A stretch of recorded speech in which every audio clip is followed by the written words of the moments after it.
Hello, hello.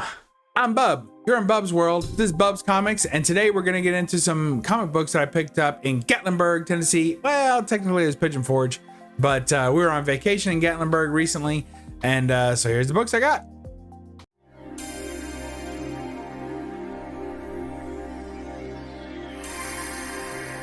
You're watching Bub's Comics, Bub.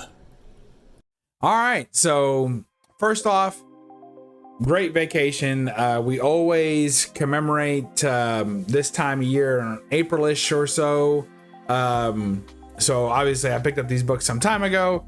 I hadn't shown them yet. So here's there's a shop over there. I think it's called Escape Reality. I could be wrong. So if you go down there, but there's only like one comic shop really.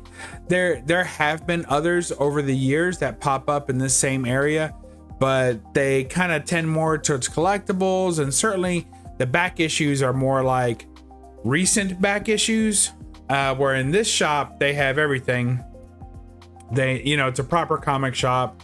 They got keys on the walls, and they got bins and bins for days for your run fillers and long box diving, so you could do that all day. So a good little shop. I've had great luck there before. I didn't have as good a luck this time. I don't know if they saw me coming this year or not, but I did pick up some great books. Just didn't get them as cheap as I wanted to, but that's the way the cookie crumbles. So let's make me small and get to the haul. Yo, there it is. Never gets old. It never gets old. All right, so the first thing I picked up, this caught my eye. My strategy, if you will, is to always make sure that I get a couple of books that are from the bins, and then walk them up, start a little conversation if I can. These guys weren't having much of a conversation this day, so it just was what it was. Maybe I was off my game, but I picked out a couple of books from the bins that I did not have. So this first one is a Superman #1. So I didn't have this one. I have a lot of reprints of Action Comics #1, but I didn't have any Superman #1. So there you go, Superman #1, 64 pages of action, and it's the full, the complete exploits of the one and only Superman. But I mean, that's pretty nice. Of course, these DC facsimiles doesn't have any kind of marking on the front or anything like that, so it's pretty sweet, pretty authentic replication. So very happy with that. I think it's pretty cool. I love it. In fact, I think they even did the back cover, so let me show you that right quick, which, as you may or may not know, has this really cool pinup of Superman breaking chains. Look at that. Self-liberating. He kind of looks like Wilbur from Green Acres. Not Wilbur, Oliver from Green Acres in that picture, but oh well. So there you go, Superman #1. I was very happy to get this, and it was super fair price. It was like cover price, so happy to get that. And then I found an Adam Hughes in the bin that I did not have, and it's got a nice close-up of Crypto. Isn't that cool? So this is like from Crypto's perspective. So this is Superman #14. So it's all the thing that Crypto loves. He loves Superman. He loves fire hydrants. You know why. He loves Supergirl. Who doesn't? But he does not love Supergirl's annoying little cat. Look at that. Nobody likes that cat. That's not true. Supergirl loves that cat. No dog would like that cat. I forget the cat's name. It's not Crypto. It's not as good as Crypto as far as the name goes. So very cool. And that's kind of like a Spud McKenzie type dog. I don't know what they're called, but there's one right there. So enjoy that. All right. So next up we got, so those are the books that I picked out of the bin, and I picked up a couple more books off the wall. So this first one, we will go kind of in age order. So this one is a book I've been after for a while. Nice Submariner #5, first appearance of Tiger Shark. So we got a little bit of some key action here, but what we really were after was this. That's what we need. Looking good. So We're all about that lady. She gives off Star Trek vibes to me, the original series. Just like the green lady. She's, you know, red dress distress down at the bottom of the ocean. This is pretty cool. So of course, Tiger Shark not bad himself, but the whole deal, Namor coming down. This is what we're after, folks.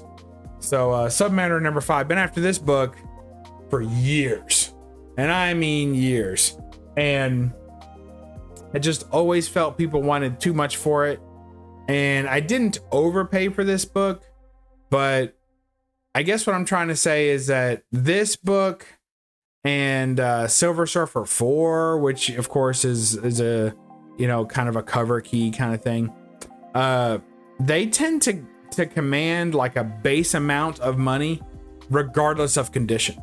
And that upsets me because I am not a condition snob by any stretch, and I will seek out lower condition books to claim them in my collection and pay a fair price or less. But people seem to want an exorbitant amount for some of these early Submariner and early Silver Surfer books that are, honestly, I mean, they're almost a rag, and they want like full price for them. Like they want to get everything they can. So this was in the price range I was willing to pay, and it was in the condition I wanted. So I got a fair deal on this one. But I didn't work it down too far, and I paid about what it was worth. So there you go. Submariner number 5. Happy to have it. Glad it's in the collection in a decent condition. I didn't really want to go much lower than that in condition. So there were cheaper copies of this available all over the place.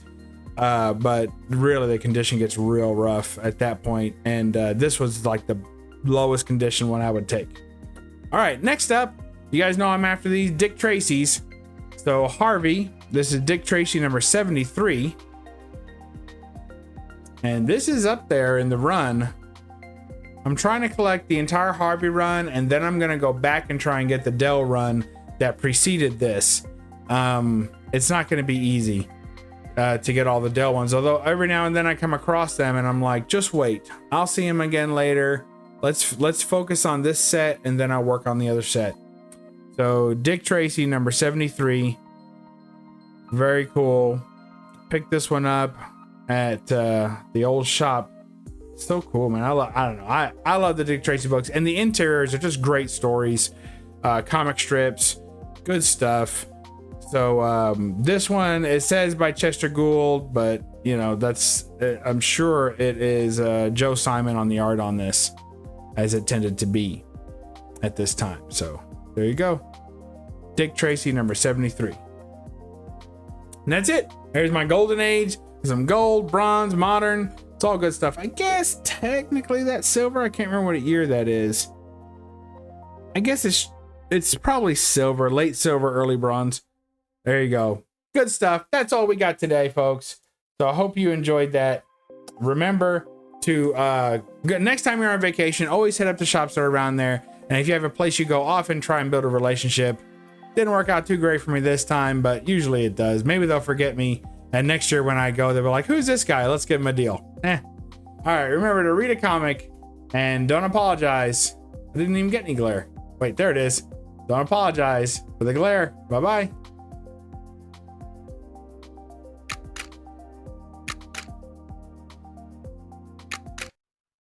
Now subscribe, you egg-sucking pieces of gutter trash. Now.